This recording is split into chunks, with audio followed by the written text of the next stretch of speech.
Goldenrods, a dash of color that deserves a place in your pollinator garden. I grew up in New England. Autumn meant crisp mornings, fresh squeezed apple cider, piping hot cinnamon donuts, and pumpkin patches.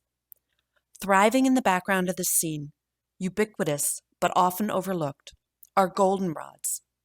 Their brilliant yellow spires add color to tired roadways, fields, and woodlands. Goldenrods are a diverse group comprising over 100 different species, all in the aster family. They're native to North America. Every last one of them is a pollinator powerhouse. They bloom in succession from June through October, cheering up farm fields, fences, and our gardens if we just allow them some space. They are late summer and early fall bloomers. Thus, goldenrods provide sustenance and shelter for pollinating insects long after the flower-laden days of summer have passed. Sadly, there's a sizable anti-goldenrod faction, comprised of those that suffer from hay fever, as well as those that think of goldenrod as a weed. But a war on goldenrod means many insect pollinators go hungry. Only some species are unruly and thus unfit for gardens. Canada goldenrod, giant goldenrod, and grass-leafed goldenrod are indeed quick to colonize open land. Once established, they tend to sprawl unchecked via wind-dispersed seeds and underground rhizomes. While these species should be avoided in backyard gardens, they can be suitable for large meadow plantings, rain gardens, or roadside restorations. The wrath against goldenrod is entirely misplaced. Goldenrods can't make you sneeze. They are animal pollinated. Their pollen is big and sticky, so that it can only be carried by insects, not dispersed by the wind. The real culprit of hay fever is ragweed pollen, which is dry and easily picked up by a breeze, tickling our sinuses and making us sneeze. The two plants grow in similar open habitats and flower in fall, but ragweed produces green, nectarless flowers, which are never attractive to insects. Many goldenrods are suitable to the home garden. Early goldenrod, the first to bloom from June through August, will thrive in any soil type. Goldenrods support more butterflies and moths than any other perennial forb. 115 species of Lepidoptera eat goldenrod leaves and shoots. Plants teem with insect life.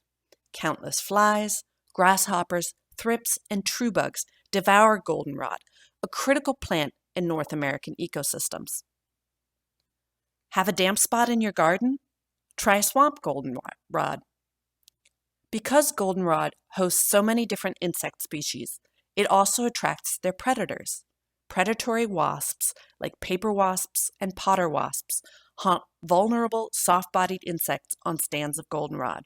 While planning their next attack, they refuel on nectar and rest on the stems. Grass-leaf goldenrod is one of the weedier species, more suited to meadows than gardens. It can displace other plants. The bright yellow spires of showy goldenrod combine beautifully with purple blazing star.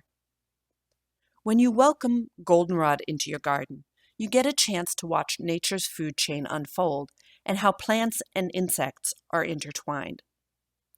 Missouri goldenrod works well in rain gardens or riverbanks, as again it tends to be one that ripples outwards and spreads. It's a low-growing goldenrod that attracts a lot of bees and butterflies. It's often used to reclaim prior mined lands and works very well in stabilizing soil. Notice how the bright, cheery gold jumps against a stained wooden fence? Wrinkle-leaf goldenrod fireworks is a perfect cottage garden plant. It blooms from August through October and forms distinct clumps, not spreading. Pollinators love it. True to its name, it adds a pop of color, texture, and intrigue to any plantings. And you thought goldenrod only came in yellow. Check out silverrod, which blooms in white from August through September. It's a much smaller variety, growing from 1 foot to 3 feet tall, and works well as a cut flower.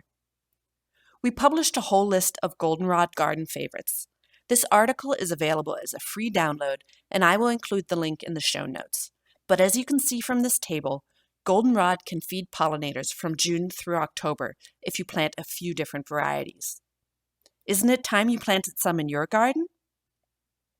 Even after it stops blooming, it adds visual interest to your yard, helps feed seed-eating birds, and provides important habitat for ground-nesting birds and solitary bees.